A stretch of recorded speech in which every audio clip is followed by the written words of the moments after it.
देखो इस चीज को गलत सेंस में मत लेना, और हाँ मैं ये किसी पर्सनल हेटरेट की वजह से नहीं बना रहा हूँ, बताना जरूरी है क्योंकि एट द मोमेंट काफी लोग एमसीयू के लिए रूट कर रहे हैं, जो एक्चुअली काफी अच्छी बात है, मैं भी कर रहा हूँ। पर ये वीडियो कुछ दूसरे पॉइंट्स पर फोकस करती है जो थोड़े से डिबेट अराइजिंग हो सकते हैं। In true sense real MCU जिसे हम देखते थे जानते थे वो इन समवॉट मैनर एक्चुअली खत्म हो चुका है। अगर सारे के सारे इमोशंस, ब्रांड्स और ऑब्सेशन को साइड रख के देखा जाए तो बस एक बार सिचुएशन को देखो कि चीजें आखिर कितनी ज्यादा खराब हैं, खासकर एंड गेम के बाद से, ऑन स्क्रीन भी और ऑफ स्क्रीन भी। एमसीयू का जो ओरिजिनल प्लान था एवेंजर्स 2.0 को एस्टैब्लिश करने का एंड गेम के बाद, वो बहुत बुरा बैकफायर किया है। जितने भी कैरेक्टर्स एंड गेम के बाद उन्होंने निकाले हैं, मेजोरिटी या तो ऑडियंस के साथ कनेक्ट नहीं कर पाए हैं या फिर लोगों ने उन्हें पसंद ही नहीं किया है। ना लोगों को कैरेक्टर्स ऑफ स्क्रीन पसंद आए हैं और ना ही ऑन स्क्रीन। और उनके डिज्नी प्लस पे रिलीज होने वाले मेजोरिटी ऑफ कंटेंट भी आउट ऑफ कॉन्टेक्स्ट थे, पोअरली रिटन थे और अपनी नेटिव ऑडियंस से टोटली डिस्कनेक्टेड थे, जिन्हें ऑडियंस ने क्लियर कट रिजेक्ट कर दिया था। एज अ रिजल्ट एमसीयू के पास एज अ होल कोई ग्रुप ऐसा बचा ही नहीं था जिसे वो अपने नेक्स्ट बिग टीम की तरह एस्टैब्लिश कर पाए। सारे के सारे जितने उन्होंने निकाले या तो वो इनहेरेंटली खराब थे, ऑडियंस से डिस्कनेक्टेड थे या फिर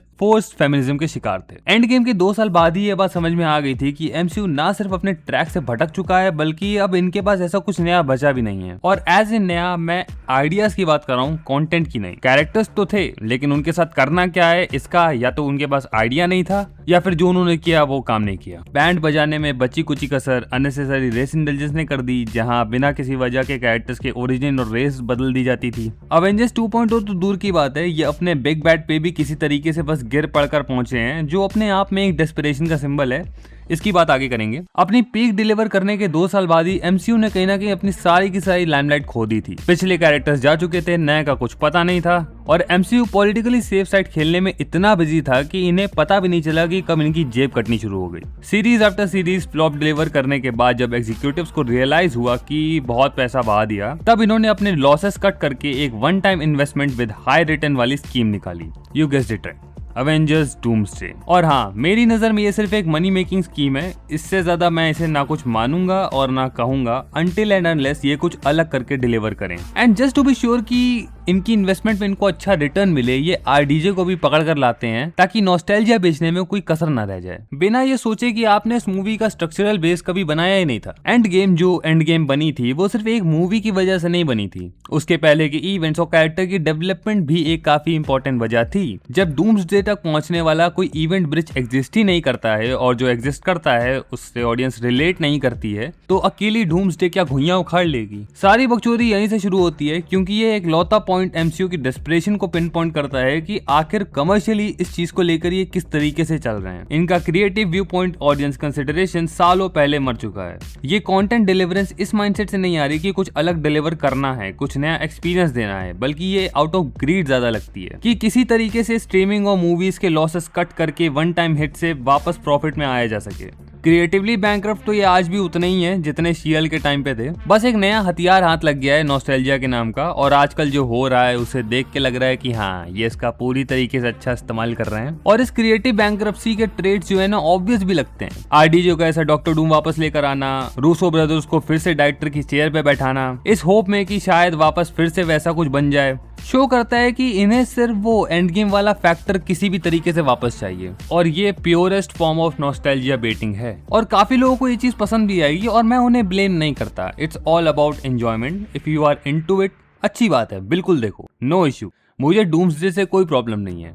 ये वीडियो मैं सिर्फ इनके माइंडसेट की तरफ पॉइंट आउट कर रहा हूँ कि किस दिमाग से बना रहे हैं, और मूवी देखते टाइम तुम भी इस चीज को याद रखना, भूलना नहीं। बट इसी के साथ काफी ऐसे लोग भी होंगे जिन्हें इनकी रियलिटी दिख भी रही होगी। जस्ट बिकॉज कि पुराने एक्टर्स वापस आ रहे हैं इसका मतलब ये नहीं कि चीजें भी वैसी ही होंगी। एंड टू बी ऑनेस्ट, अगर सोच के देखो तो ऐसा लगता भी नहीं कि एक्टर्स सिर्फ स्टोरी टेलिंग के लिए वापस आ रहे हैं।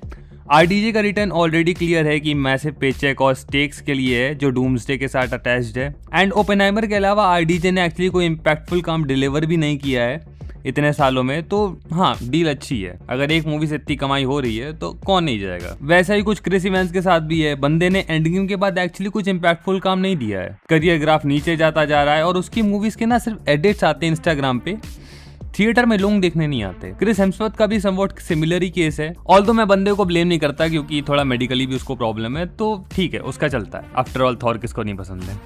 एंड इवन डायरेक्टर्स भी, रूसो ब्रदर्स ने भी कुछ तमीज का नहीं दिया है एंड गेम के बाद। सिटीडेल से लोगों को कोई मतलब था नहीं और ग्रे मैन तो खुद नेटफ्लिक्स ने नहीं देखी। तो एक बात तो क्लियर है कि इनमें से कोई भी इस माइंडसेट से रिटर्न नहीं हो रहा कि कुछ अलग दिखाना है, कुछ नया करना है। इन्हें स्टोरी टेलिंग में कुछ बहुत फिनोमिनल दिख गया। ये वापस आ रहे हैं क्योंकि इनकी दाल एमसीयू के अलावा और कहीं नहीं गलती। एमसीयू ने इनकी रियल लाइफ आइडेंटिटीज को इतना मैसअप कर दिया है ना कि अब लोग क्रिस इवेंस से ज्यादा स्टीव रॉजर्स को देखना चाहते हैं, आरडीजे से ज्यादा आरडीजे एस टोनी स्टार्क को देखना चाहते हैं। और सबसे घटिया चीज पता है, इनकी हिपोक्रेसी लगती है, क्योंकि मोस्ट ऑफ ये एक्टर्स एंड गेम के बाद छोड़कर ही इसीलिए गए थे क्योंकि इनके हिसाब से ये बोर हो चुके थे।